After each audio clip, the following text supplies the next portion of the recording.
only took the girl Liz 2 years to get into Harvard University. She's not a genius. She's a hard worker and a fighter against poverty. She grew up in a broken home. Her parents were from the bottom of the social ladder. No jobs, no money. The family survived on welfare. Her drug-addicted mother would often rob Liz and her sister of their food money, and their father chose to ignore it. Street garbage cans became Liz's main source of food. She ate the smelly pasties one by one.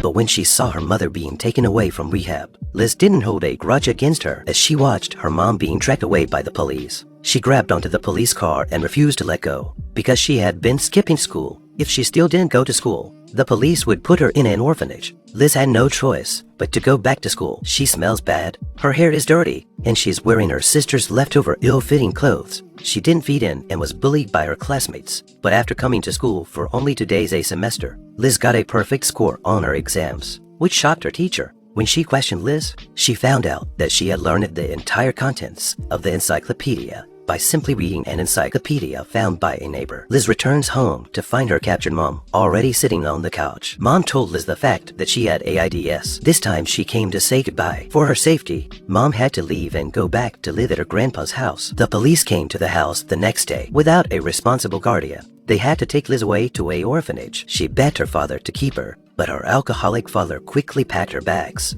She came to an orphanage where all the children were in the same situation as she was. Will her living and learning environment change as a result? This girl mixed disinfectant in her shampoo to get back at her bullies. A girl in the shower took the shampoo mix. Then the girl heard screams coming from the bathroom. Liz, who was hiding and cleaning next to her, was too scared to make a sound. Her life has been very difficult since she came to the orphanage. When she first came to the orphanage, hot soup was poured all over her body because she smelled bad. From then on, Liz realized that this was not a place she wanted to be. Finally, she found a way to escape. At the age of 15, Liz was homeless and had to move into her grandfather's house. She finally saw her mom, who she had been separated from for a long time. She's in a much better place mentally now. Although she started drinking, she no longer uses drugs. Liz went back to school, but this time she wasn't ostracized by anyone. She did not learn knowledge in the orphanage, but learned how not to be bullied and excluded by others. She showered once a day, wore neat clothes, and to be a normal person. She didn't learn much from this school experience, but she gained a lot of good friends. That day, their party was interrupted by her mom. Her best friend helped to evict the others.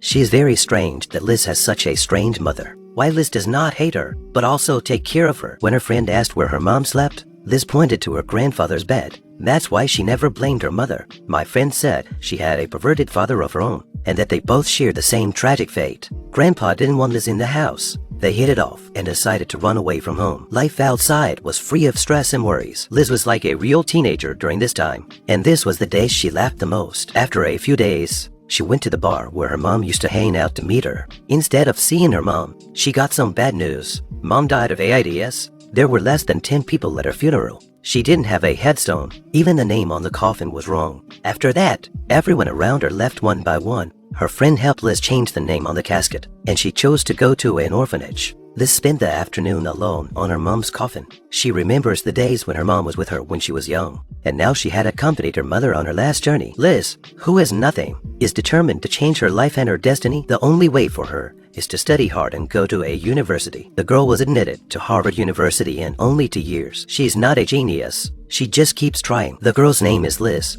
Since her mom died, she knew the only way to change her life was to study. Liz enrolled in a high school that didn't require grades or money, but only if she passed an interview. Because of traffic, Liz was already an hour overdue, and registration was almost over. But in order to seize this hard-won opportunity, Liz took her resume and began to fill it out. There were only 3 questions on the resume: life, dreams, and school. The questions were simple. Liz knew she could have written about all her misadventures and gotten sympathy from others, but she didn't. She wrote about her life without blaming it. She just wanted to change, not get stuck in it. She wrote a whole page about it. The principal, who had her resume, met Liz face to face and let her go to school the next day. She hadn't been in school for so long. Liz had missed a few years of class. She wasn't a genius. Liz knew this, so she studied hard in class and came to the principal for advice after class. She often reads in the library until it closes. To make ends meet, she got a job washing dishes, so that her work wouldn't interface with her studies. She posts papers on the wall